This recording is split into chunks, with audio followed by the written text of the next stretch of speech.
para este Adviento 2020, Dios que nace entre pastores para ser el buen pastor.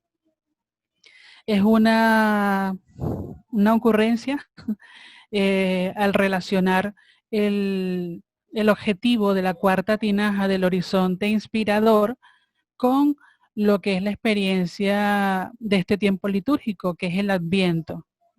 Era la gran inquietud que me participaban hace algunos días varias personas sobre si iba a hablar algo del Adviento, si iba a decir algo del Adviento. Y pues creo que ha coincidido el tema de renovar la opción por los grupos excluidos, por las personas excluidas, con lo que es este tiempo litúrgico. Voy a ir pues compartiendo lo que pues ha ido surgiendo, y ruego a Dios que se vaya comprendiendo también este movimiento en que el Espíritu también me va teniendo por estos lares. Hermanos, seguimos en tiempo de pandemia, de confinamiento y de esa necesaria pero todavía poco consciente bioseguridad. Todavía pareciera que no estamos del todo conscientes de lo que implica el cuidado en este tiempo. Y aunque parezca que nos puede el agobio, la ansiedad, es necesario espacios como estos, que nos serenen, que nos sosieguen. Ya en el inicio de este nuevo año litúrgico prácticamente, pues yo animo a permanecer, a avanzar y avanzar esa renovación, a crecer y alimentar esa renovación ante Dios y ante los hermanos, de lo que desde la fe se nos regala como un compromiso y una responsabilidad, que es precisamente ir ofreciendo, vivir ofreciendo gestos y palabras que alienten especialmente a los más desfavorecidos. Para este tiempo de Adviento, creo que es un modo de acercarnos y contemplar ese misterio que acontece en el portal de Belén. Y es sin duda, pues, llevar ofrenda. Nos toca llevar una ofrenda. Siempre nos han enseñado de pequeño que también hay que llevarle ofrenda al niño. Y ojalá no sean solo nombres, historias y experiencias guardadas en el corazón, sino muy especialmente huellas del amor que marquen nuestras manos, que tengan marcadas nuestras manos, porque han sido un gesto oportuno, necesario, solidario y alentador, y significa también o supone también una salida, una expresión de salida de nuestros esquemas, de nuestros temores, de nuestras comodidades y también de esas ideas convenidas y convenientes que a veces nos juegan también la vida y la vocación. Siento que aunque el retiro está destinado solo a vida religiosa, pues es un planteamiento para el cristiano y para el ser humano en general. Pues ahora más que nunca entonces nos preparamos para renovar nuestra fe en el Dios humanado, que nos hace optar por los descartados de todos los tiempos, como también nos lo nombra el Papa Francisco desde su encíclica La Alegría del Evangelio. Esos desechados, los descartados, los que pues no cuentan, los que simplemente no cuentan en la sociedad. Renovamos para crecer en esperanza, y es una esperanza no para quedarnos como los niños regañados por haber hecho mal una tarea que no entendimos. Y eso de tarea mal entendida, pues en esta época también sabemos lo que significa. Esas tareas enviadas a casa y que hasta que el niño entiende qué es lo que tiene que hacer, y si es que lo entiende, y si es que lo hace como tendría que ser, o simplemente como lo entendió. Yo siento que a veces esa tarea que se nos invita a renovar, a veces la hemos entendido bien, a veces no la hemos entendido bien, a veces simplemente le hemos respondido y bueno, ya luego la misma vida nos va diciendo en la evaluación si estuvo bien o no. Ahora, renovar la opción por los excluidos y vivir el Adviento. Se relacionan para ayudar a alentar la esperanza. Parecieran como cosas que están como aladas de los cabellos y que hay que juntar o hay que pegar de alguna manera. Confieso que en un primer momento pues esa fue la impresión que me dio, pero luego no, ya entrando en la reflexión y en la oración, pues dice que no, que ciertamente el Adviento lo caracteriza es el sentido de esperanza, y si alguien resguarda, cultiva y cuida la esperanza, pues son los excluidos, son los pobres, son los desfavorecidos, los descartados, los desechados. Esos que tantos nombres tienen ya, pero siguen siendo los mismos. Para esta jornada, pues mi propuesta es que nos fijemos en 2 personas como para hacer las pautas en 2 momentos. No sé, voy a hacer este paréntesis, si habrá posibilidad de una primera pausa, o sea, una primera pauta, perdón, hacer una pauta también por esta cuestión del internet o darle de corrido los 2 momentos. Y yo la invitación que hago es que el retiro no es que me escuchen a mí, el retiro es que escuchemos al que es. Yo simplemente pues doy ideas, pero mi invitación es que el retiro sea para el día, no para este ratito que me escuchen a mí, sino para el día. Y en lo posible, en la tarde, en la noche, cuando estemos junto con la comunidad en oración o en reflexión, allí compartan qué cosas ha dejado este Dios bueno de cara a los pobres y de cara a su nacimiento en el portal de Belén en este tiempo de Adviento. Entonces, mi pregunta, Maribel, o mi propuesta, ¿puedo decir todo de corrido y ya luego simplemente dejarles el día con todos los inconvenientes y la realidad? Y eso, que cada quien en la noche pueda compartir en su comunidad, pueda compartir en su casa lo que haya habido de movimiento del espíritu en este sentido. ¿Les parece? Si quieren, saquen la manito por allí. Los que están escondidos detrás de la cámara pueden poner la manito que nos regala Zoom, o los que están para que de alguna manera. Muy bien. Por ahí veo a las hermanas de la presentación. Muy bien. Ya si una levantó la mano, los demás quiere decir que también. Fátima, gracias. Y María Peña, muchas gracias. Ok, entonces, 2 momentos. En el primer momento, les invito a que entremos con María. Del Magnífica a las bodas de Caná. Hágase en mí tu esperanza.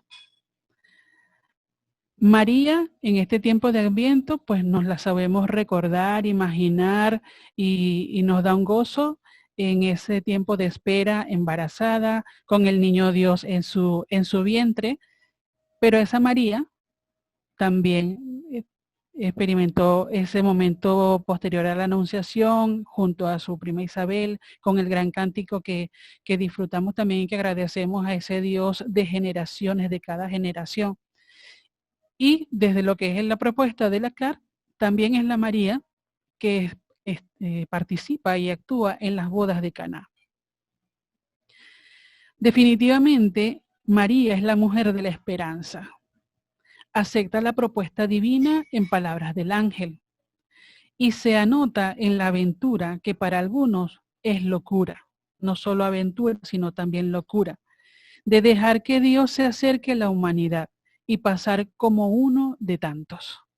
A él se le antojó acercarse a nosotros de esa manera. María sabe también de pobreza. Vive de fe y cree firmemente en aquel que la ha elegido para alentar la esperanza de muchos que esperan su auxilio. Es lo que canta en el Magnífica. Él siempre se acuerda de su promesa para con sus pequeños. Se sabe habitada con la esperanza y la fuerza que anima la prontitud propia de los excluidos. A veces solemos imaginarnos que los pobres, los desfavorecidos, la pobreza los mantiene en un permanente aletargamiento, y resulta que cuando ellos, entre ellos o hacia otros, descubren que hay una necesidad, también su reacción o su acción es a prisa, salir a. Y pues si lo que tengo es la mano, pues tiendo la mano, aunque no tenga otra cosa. Que aún es la fuerza que anima la prontitud propia de los excluidos, que aún estando en tribulación, no dudan en tenderse mutuamente su mano y ser apoyo de quien lo requiere. María sale a prisa a ayudar, acompaña, cuida y protege la vida. Mujer que habla con sus acciones, así lo refleja el Evangelio. Ella toda también es palabra actuada, lenguaje de Dios actuando en cuerpo de mujer. Qué belleza la de nuestro Dios, qué detalle. En María, su cuerpo es cobijo de Dios, custodia del pequeño gran Dios. Su vientre es lugar de esperanza palpitante que colma de bienes a la humanidad toda. Yo les invito a que dispongamos mente, corazón y entrañas y pasemos nuestra vida por los textos, esos textos que nos regala el Evangelio en relación a María. Y dejemos que ella nos tome de la mano y nos ponga con el Hijo. No que seamos nosotros quien llevemos a María para estar con Jesús. No, no, no. Esta vez la invitación es que ella nos tome de la mano y ella nos ponga con el Hijo, como ella quiera, a su manera.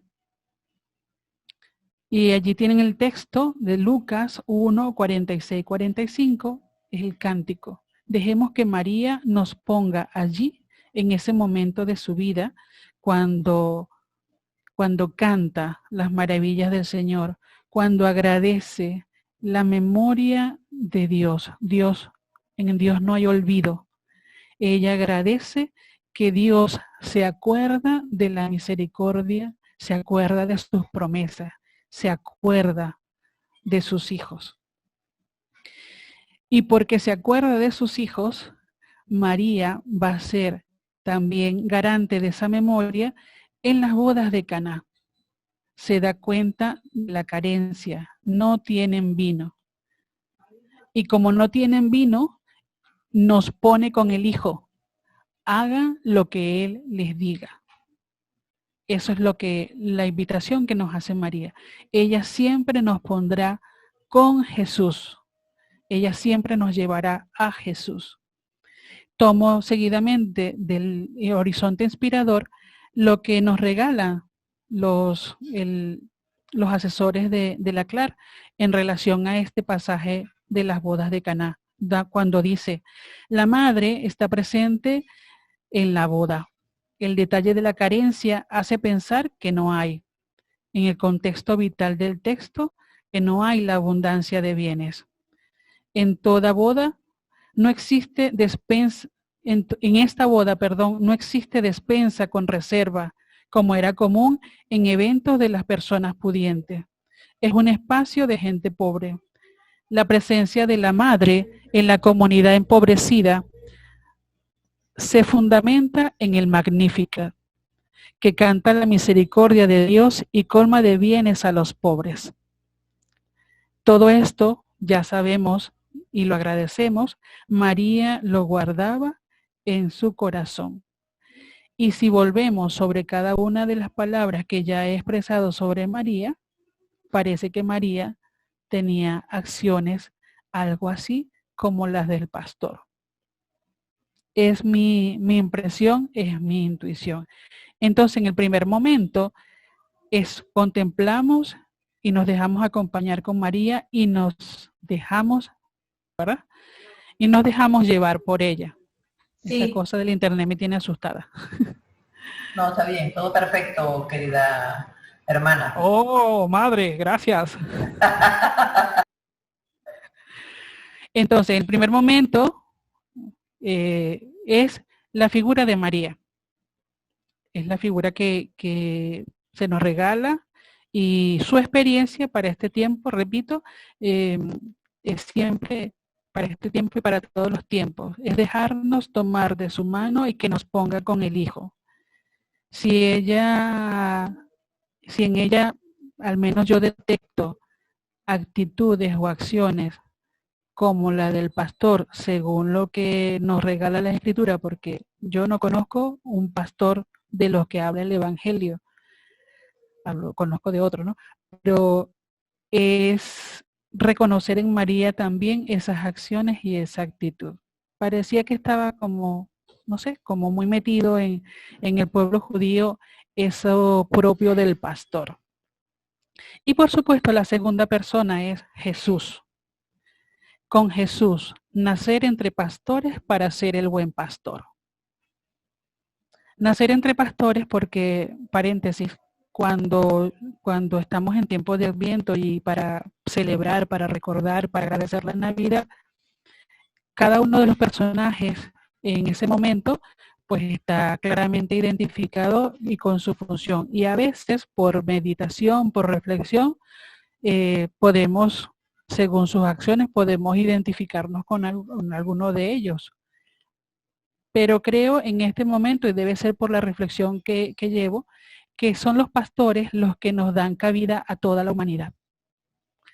En los pastores vamos todos, los de antes, los de su tiempo y los de después. Claro que en María, en el corazón de María, en el mismo José y en niño Jesús, por supuesto, pero en los pastores son los que nos dan la entrada a la humanidad entera para estar con el Hijo, para adorar al Hijo. Por eso voy a hacer entonces ahora esta parte con Jesús, ya Jesús, pues todo un judío heredero de una cultura, y luego cómo es la invitación que se nos hace. Entonces, con Jesús, nacer entre pastores para ser el buen pastor. Su mirada, la mirada de Jesús, está transida por la vena sapiencial de su cultura judía. Hurga más allá de lo obvio y superficial, sin dejar de ser sencilla. Enlaza su vida con el corazón de la alianza, guardada en la memoria por generaciones. Y también en ella reverbera la profecía ante la injusticia que deshumaniza. Jesús es en quien confluye eso de la cultura judía. No hay separación en él de por un lado lo sapiencial, por un lado lo profético. No, en él está lo sapiencial que es profético y la profecía que es sapiencial. Jesús siente compasión de quienes ve como ovejas sin pastor. Pero, ¿por qué como el pastor y no como el rey o el juez? Figuras presentes en su contexto también. Me atrevo a decir que hay algo en la figura del pastor y en la acción de la figura del pastor que en boca de Jesús nos dice más de Dios y su reinado. En su identidad como pueblo, el pastor entraña el cuidado, el alimento, la vigilancia, la protección, la disciplina, la ternura, la orientación, la esperanza sostenida desde lo pequeño. Y esto lo encontramos en el Antiguo Testamento. Allí les propongo 4 textos. Uno, el que motivó o el que da la pauta en lo que es el mensaje para la Jornada Mundial de los Pobres del pasado 15 de noviembre, del Eclesiástico 7:32. Tiéndele al pobre una mano generosa y recibirás del Señor una bendición. A esa agrego Proverbios 19:17. El que tiene compasión del pobre le presta a Dios. Este sabrá pagar su deuda. Me parece como el corazón para comprender por qué la figura del pastor para el Adviento, Ezequiel 34:1-31. Y es allí donde se le reclama a los pastores el descuido de su tarea, el descuido de su misión. Y en esos 31 versículos podemos también nosotros reflejar quizás nuestra misión, quizás nuestra tarea, quizás lo que reclamamos en aquellos que son nuestros pastores, quizás lo que nos indigna de aquellos que no son pastores, pero dirigen y tendrían que hacerlo como pastores con el pueblo. Es decir, es un texto que, confieso, ha sido el que me ha llevado este tiempo como a revisar, a tratar de renovar y a limpiar la mirada desde el reconocimiento de lo que se ha hecho bien y lo que no se ha hecho tan bien, lo que yo he hecho bien y lo que no he hecho tan bien. Y esas tres citas del Antiguo Testamento, pues acentuado con el que nos propone Deuteronomio 15:11, donde está esa expresión, dada la experiencia de la declaración del año sabático, que ciertamente nunca faltarán pobres en este país. Por esto te doy este mandamiento.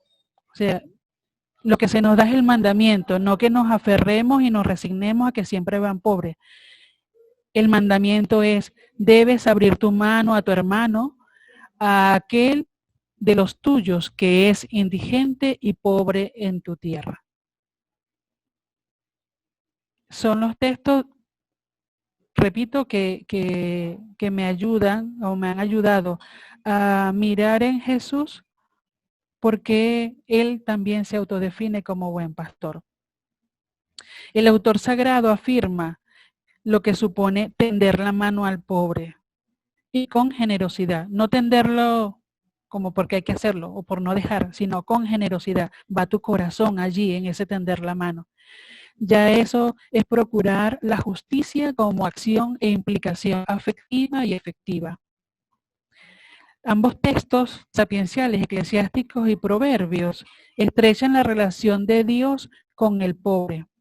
Hacer el bien al pobre es alcanzar una bendición que Yahvé ofrece como valedor de los pobres. Es Él el que va a retribuir, es Él el que va a pagar, es Él el que va a saldar si hay deuda alguna que no puedan saldar los pobres. Así, la opción por los pobres es una acción interesada para quien quiere y busca estrechar su relación con Dios. No es a lo que se nos invita. El Dios de Jesús también nos pone con los pobres.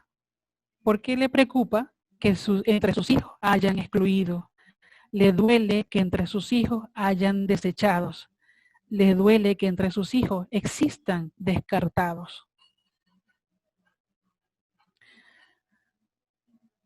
Si se quiere, también es lo que propone directamente Jesús. Si se tiene y hasta se tiene de más, entonces toca extender la mano y dar a quien está en penuria y precariedad. Bien sabemos que esto no es fácil. Cuando tenemos, solemos revisar y si algo sobra, más bien damos de las sobras.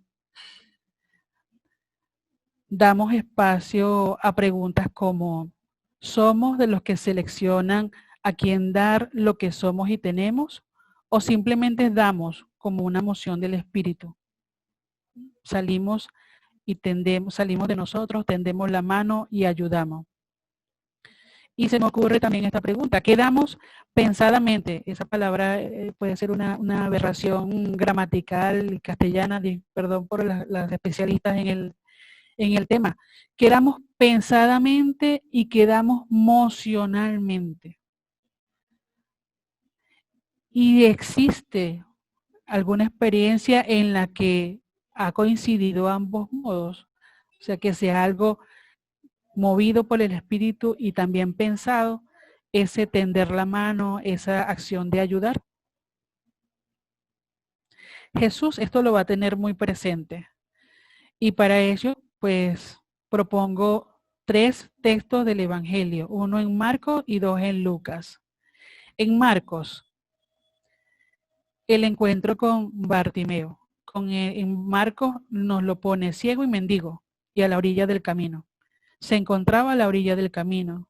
Y Jesús, al que estaba en la orilla, al que era descartado, lo trata de tú. Los otros lo mandaban a callar como eso, como un descartado, como un desechado. Y Jesús hace la pregunta que le devuelve la dignidad. ¿Qué quieres que te haga? Tú eres un tú. Y yo me reconozco yo porque tú eres tú. ¿Qué quieres que te haga? Y esa pregunta que le dirige al que no era tomado en cuenta, ya da inicio a, pues a su sanación, porque el ciego pudo haber dicho, porque además dice que era mendigo, pudo haber dicho, bueno, dame una arepa, o dame algo porque no tengo nada en el estómago. No, él, como un tú, como una persona, responde lo que necesita, lo que necesita y le va a hacer emprender ese camino para seguir siendo ese tú y nadie más se lo va a quitar. Y nadie tiene derecho a quitárselo ni a anulárselo. Está el Lucas 7, 11, 17, es donde se nos narra ese momento en el que Jesús ve a la viuda de Naín que llevan a su hijo a enterrar. Y pasa lo mismo que con Bartimeo. Era viuda, era de esas que estaban en la lista de los que tenía que proteger la alianza, y Jesús siente compasión de ella. No es una cosa, es ella, es una mujer, es alguien. Y la compasión ya une ese corazón de Dios en el corazón de Jesús con esta mujer que también recobra vida y, por supuesto, la agradece y celebra el que su hijo, quien luego sabemos que en el esquema de la sociedad de aquel entonces, pues el hijo va a ser quien también ante la sociedad diga, mira, sí, ella es ella. No solo porque yo la represente, sino porque ella es ella, pero era lo propio de la cultura. Y por supuesto tenemos el texto también de Lucas 21:1-4, recién en estos días en el Evangelio, cuando Jesús está en el templo. En estos días se nos ha puesto mucho a Jesús hablando y enseñando en el templo, está en el templo y pues a lo mejor estaría reflexionando, meditando algo. Lo cierto es que estaba con la mirada hacia abajo. Suena la alcancía donde echan las ofrendas, hacía mucha bulla porque dice el texto que los primeros eran los que tenían más, entonces me imagino que sonarían bastantes monedas. Y también levanta la mano que hay una viuda que va a dar su ofrenda y solo suena plin, plin, plin. Así me lo imagino yo. No sé si por allí los especialistas en la materia dicen que es lo contrario, pero así me lo imagino yo. Y ya allí Jesús contempla ese darse en lo que tengo. No dar lo que sobra, sino darse en lo que tengo. Bien sabemos que con todo esto entonces Jesús no solo se autodefine como el buen pastor, sino que se dedica a hacerlo con quienes colman su día a día. No hará distinción, pero su mirada no dejará por fuera de su acción a quienes el sistema descarta o desecha. A Jesús se acercan ricos y pobres, por necesidad, por curiosidad. Él se acerca a todos como fuerza que renueva esperanza, especialmente en quienes la angustia, la opresión y el desasosiego esclaviza y mata. A él lo que le interesa es que reconozcamos al Padre como dueño del rebaño.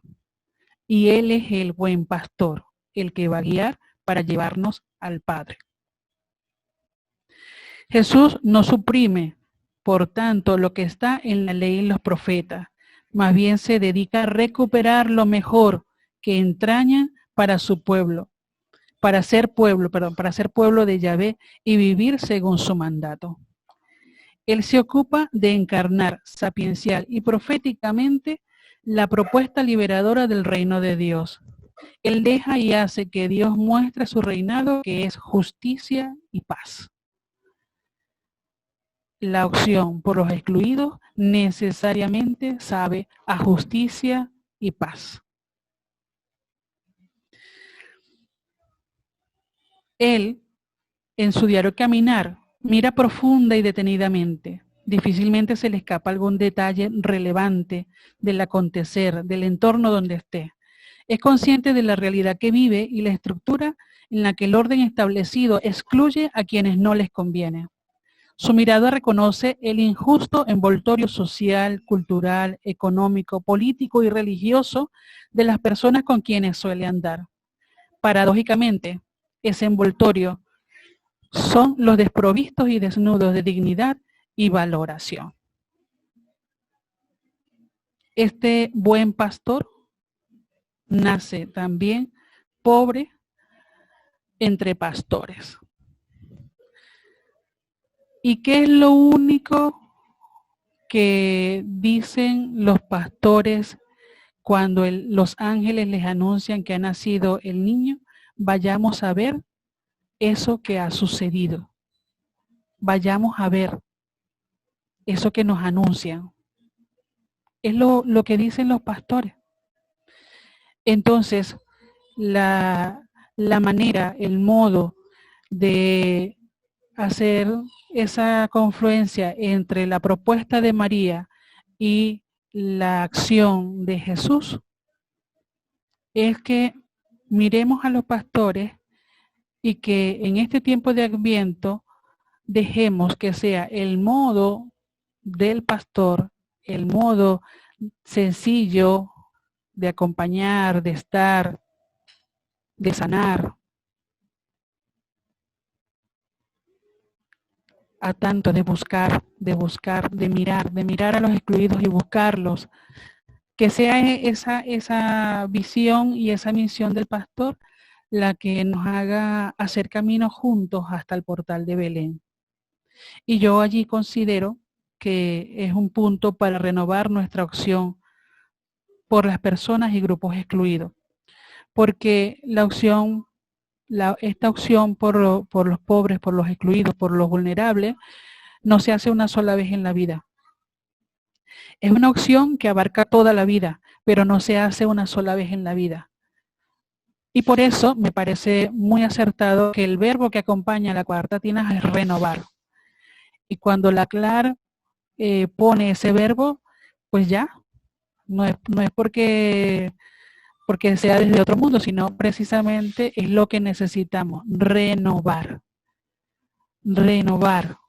Porque a lo mejor hemos pensado que el modo como lo veníamos haciendo, la manera de incluir a tantos, era esta, pero a lo mejor está necesitando esa renovación porque la realidad cambia, la historia cambia y las realidades de pobreza también cambian. Siguen siendo realidades de pobreza injustas, inhumanas, pero también cambian de envoltorio, cambian de vestimenta.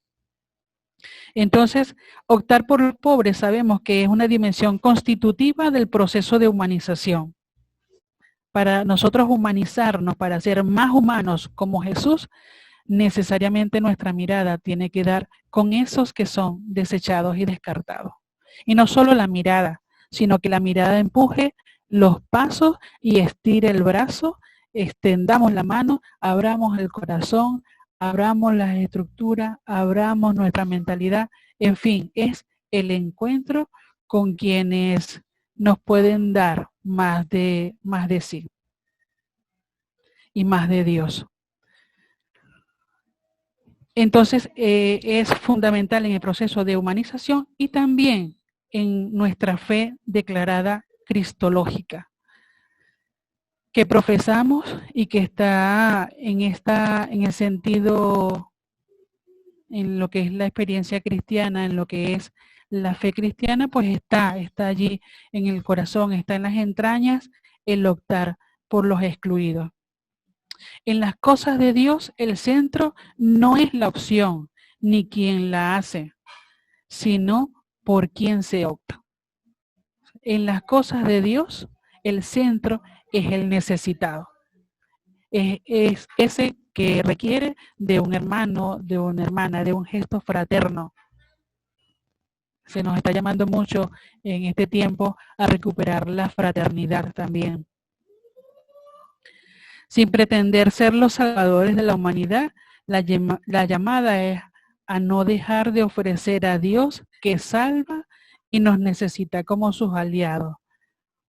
Toca dejar que ellos, los excluidos y vulnerables, los pobres, nos griten por dónde y cómo la vida es aniquilada. Toca volvernos a ellos, pero no como entes meramente asistencialistas, como años atrás también se tildaba a la acción, sea de la vida religiosa, sea de la iglesia. Es ciertamente asistir en esa realidad obvia y patente, que no se puede negar, pero también es procurar gestos vitales, gestos en los que, por ejemplo, acá en Venezuela nos conviene llevar desde lo más profundo y lo más sencillo. A lo mejor ahorita pueden, a lo mejor no, ya ha sido blanco de crítica y cuestionamiento. Todas estas acciones que le ponemos el nombre de olla, de plato, de arepazo, de esas acciones en este momento son vitales. Son vitales, porque la realidad de Venezuela a eso nos está llevando, nos ha traído y nos sigue llevando. Son acciones vitales. Desde la opción por los excluidos, pues no dejar de hacerla. Pero también es unir iniciativas donde sigamos escuchando a esos pobres Jesús de tantos Belén que viven en Vía Crucis hoy día. No dejemos que a nuestros hermanos le roben hasta la esperanza.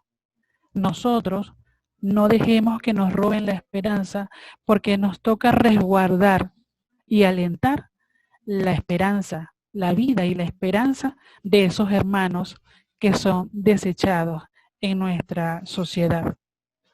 En este momento, como buenos pastores a los que estamos llamados, creo que nos toca resguardar especialmente la esperanza del rebaño de Dios. La esperanza centrada en el corazón de Dios. No negar la realidad, pero sí unir esfuerzos para eso, para alentar la esperanza. Por eso les animo y les invito que en este 2020 nos dejemos llevar de la mano de la Madre del Buen Pastor, cariñosamente la Divina Pastora. Dejémonos llevar por ella, mujer de la esperanza, hasta el que nace entre pastores para ser el buen pastor. Y no para quedarnos solo en la contemplación de lo bonito, lo bonito y así lo rosado y hasta lo romántico del nacimiento del niño Dios, sino lo terrible, lo profundamente entrañable, pero también lo terrible, que el Hijo de Dios nació en un pesebre, porque no tenía lugar. El sistema de entonces no le dio lugar para que naciera dignamente. Y son los pastores los primeros que le van a dar ese ambiente de dignidad al pequeño gran Dios. Es la propuesta y la invitación, y no sé si Maribel puede compartir la presentación de PowerPoint desde la diapositiva, creo que la tercera, si mal no recuerdo. Son unas imágenes que pueden también, creo yo, por aquellos de que algunos somos de letra, otros somos de imágenes, otros somos de sonido, todas esas cosas que dicen de las inteligencias que se nos multiplicaron. Son unas imágenes que creo que ayudan también a visibilizar o hacernos idea. Al menos a mí, pues, me han impactado y creo que también ha sido parte de la acción del Espíritu para que compartiera lo que hasta ahora he dicho. Como siempre, me remito a San Pablo. Ustedes escucharon, tienen el texto para leer. Como dice Pablo, examínenlo y solo se quedan con lo bueno. Si no ven nada bueno, pues listo, pasen la página y viva el Adviento como Dios en este momento le está pidiendo a usted en su comunidad, en su casa, en su realidad. Si consigue algo que crea que ilumina y que ayuda, pues listo, quédese con eso. Es lo que esperamos y aspiramos para este tiempo. Veamos si, bueno, mientras Maribel resuelve, puedo escuchar alguna resonancia, quien guste.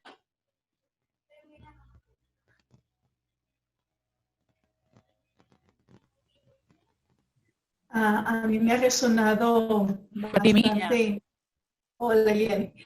A mí me resuena eso de no quitarle la esperanza al pobre, porque a veces hay cosas muy pequeñas, cosas muy sencillas que hacemos que todo este sistema de vida que llevamos nos hace desanimar de esos pequeños gestos en la cotidianidad, porque nos desgasta la situación que estamos viviendo, que no es en este momento mencionar.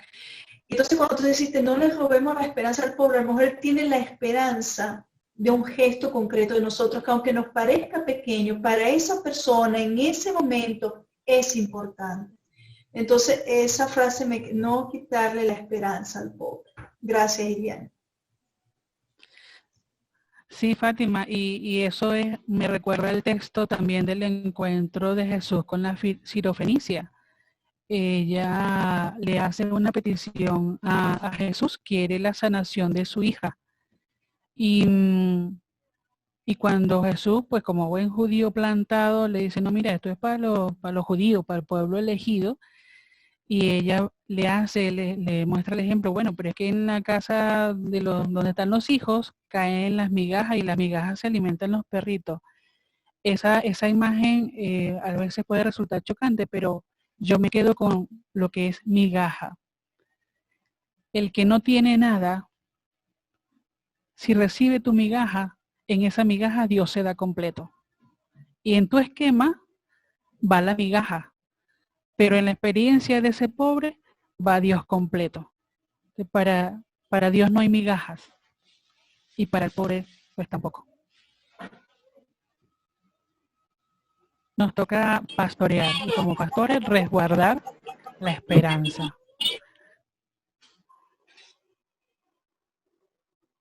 Te escucho, Rosalía. Me gustó mucho ese detalle que dijiste cuando el ciego Bartimeo, que Jesús lo trata de tú. Ajá. Él se sintió en ese momento tomado en cuenta personalmente. Sí. Y es lo que en la vida creo que me hace falta y nos hace falta, o de repente necesitamos crecer, mejor dicho. Esa relación personal con el hermano. A veces cuando hablas con alguna persona que está en un momento difícil, por la misma situación del país, hay mucha depresión, hay gente que te dice, hermana, yo quiero escucharle una palabra porque estoy en este momento pasando un momento difícil con mi hijo, con mi esposo, con esta situación de muchas veces. Hay quien se ha tomado en serio el confinamiento y pasa mucho tiempo en casa. Entonces, cuando esa persona siente que es alguien, cuando tú te sientes como conectado con esa persona y esa persona contigo, yo creo que ese es el momento en el que somos como pastores, como Jesús. Si el otro te siente cercano, cercana, si te toca, aunque tú no lo estés viendo, aunque tú no lo estés tocando, en ese momento tú estás pastoreando el estilo de Jesús. Y esto a mí me gustó mucho porque creo que es esto lo que nuestra gente hoy está sintiendo, aún el más excluido, una sonrisa, una palabra de aliento, una manito en el hombro si lo tienes cerca, si no lo tienes cerca, una palabra. A mí esto me reconfortó mucho y te lo agradezco. Pues nada, mujer, agradezcámosles a Dios. Por eso les invito a que especialmente el texto de Ezequiel. Lo leamos eso, con el corazón puesto allí en la palabra, porque leyendo al profeta vamos a comprender más allá de lo, no sé, de lo bonito, a veces como un tanto romántico, se nos pone en el Evangelio la figura del buen pastor. O sea, vamos a entender a Jesús como ese judío con memoria de lo que tiene que ser el trabajo, la misión, la vida, el pastoreo, y a quiénes y cómo. Y sí, es ese detalle de la cercanía, de la escucha, de la delicadeza, de no me acerco al otro pobrecito porque porque yo creo que esto es lo que necesita, sino me acerco porque es un tú, me acerco porque es otro y es un otro que está necesitado. Bueno, en este momento vemos unas imágenes. Estas imágenes a mí me han sorprendido. Primero, no sé, quienes conocen y han ido a la catedral en Mérida, creo que esta imagen del crucificado tiene un nombre, ahorita mismo no lo sé, creo que cuando yo estuve me dijeron, este es el Cristo, no sé qué, no recuerdo, pero a mí me impresionó porque toda la figura, tanto el cuerpo del crucificado como la cruz, está formado de figuras humanas, ¿sí? De figuras humanas. Y eso es lo que hace el pastor. Lo que hace hasta el final y más allá no es otra cosa sino ir impregnado de esa humanidad, de esos hermanos que ha asumido y que ha llevado en su corazón y en su misión. Y pues lo coloco junto a la propuesta de Fano, cuando también para la solemnidad de Cristo Rey propuso esa imagen de una custodia hecha con rostros de pobres, entonces los pobres como custodia de Cristo. Entonces allí donde Él quiso estar, no es donde hay que buscarlo porque que chimbo, que rabia que hay que buscarlo allí, no, es que Él quiso estar allí. Y si Él quiso estar allí, entonces nos toca la tarea de entender y comprender y luego enrolarnos en esa tarea. Que nuestro pastoreo, que nuestro alentar la esperanza sea pues, desde allí. La siguiente imagen es una escultura llamada Jesús sin casa. A lo mejor ustedes la conocen. Y hay tres enfoques que se le dan, tres fotos en distintas épocas del año. Y es ese Jesús desprovisto hasta de casa. Ese Jesús simplemente con una cobijita que ahí está. Ahí está, pero se me fue otra vez. Ahí está. En la escultura de Timothy, no sé cómo se pronuncia el apellido, pero ahí ven cómo se escribe. Y es una escultura que hasta que no te acercas, no enfocas los pies, no reconoces que es Jesús. Y tienes allí las huellas del crucificado. Es Jesús expuesto que solamente cuenta con esa cobijita. Y la siguiente es una imagen del pesebre. El vivir la Navidad, creer la Navidad como el lugar donde Dios es acogido y adorado por los excluidos. Si en la cruz y en la custodia vemos al ser humano, a los pobres, que son lo que contienen al Dios, por decirlo de alguna manera, en el pesebre también, quienes están rodeando al niño que para nosotros está por nacer y alienta nuestra esperanza, son los excluidos.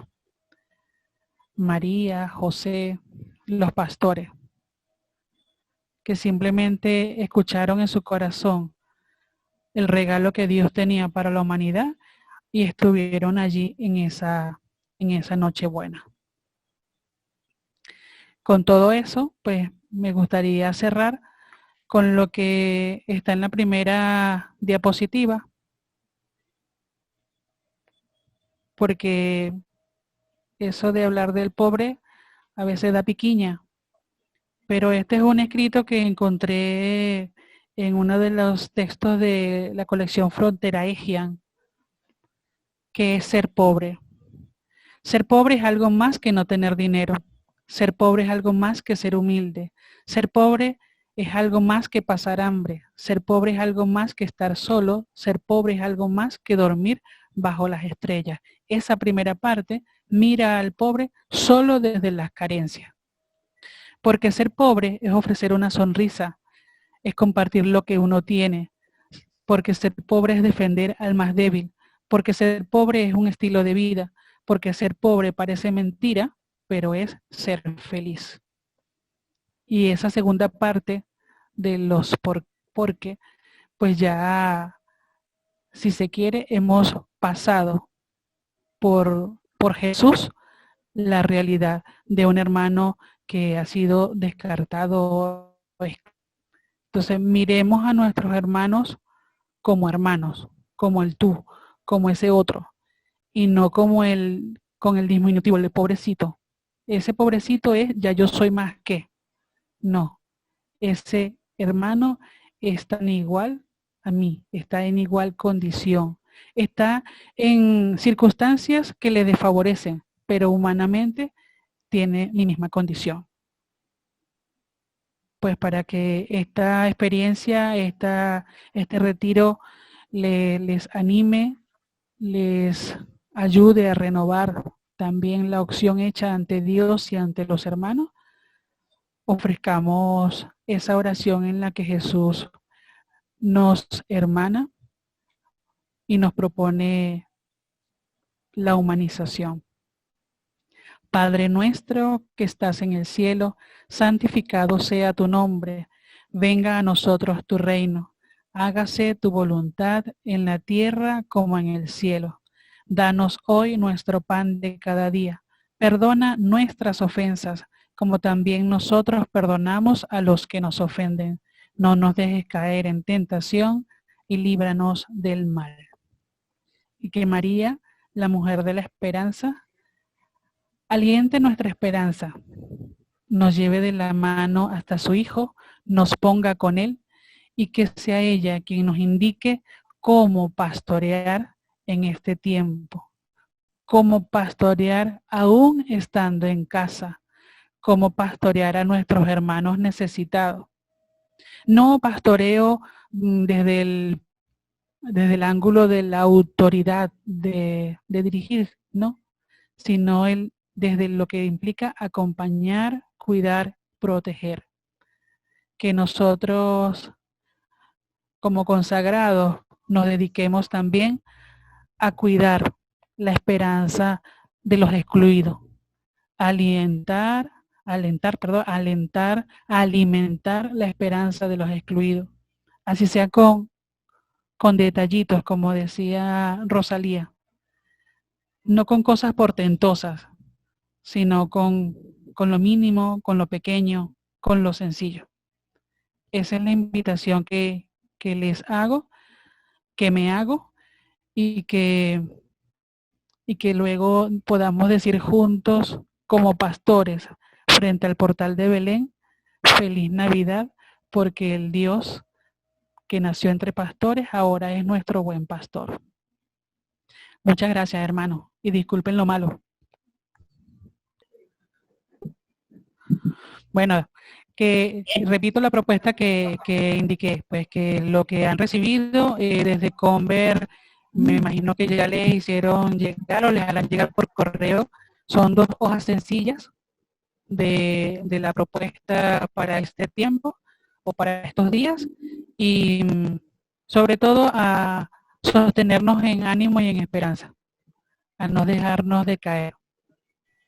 Bueno, hermana Elaine, lo que pasa es que he estado con problemas y me cuesta a lo mejor un poco agarrar el hilo, pero mil gracias por compartir pues este momento de retiro. Y en el transcurso del día seguiré enviando el material. Ok. Bien, entonces es como la idea es que luego cada quien en sus lugares, pues comparta el ratito de oración. Ya la ocurrencia como tal para la reflexión ya está dada, pero ahora lo importante es orar cada texto, pasar la vida por cada texto y luego regalarse en comunidad lo que pueda ser como lo que pueda surgir en estos días de Adviento con este 2020 tan particular, tan novedoso que nos está tocando. Y muchas gracias, Maribel, por todo el esfuerzo. Dios te pague. Estamos para servir y pues esa es la idea, ¿no? Mantenernos unidos siempre en oración, aún en medio de las dificultades, porque allí es que el Señor nos pide llevar esos signos de esperanza. Sí, gracias a cada uno de los que ha podido estar.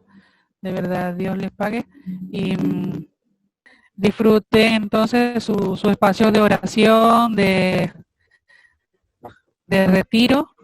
Y bueno, estamos para servir. Que Dios nos siga bendiciendo. Feliz Adviento para todos. Un buen Adviento. Amén, mi hermana.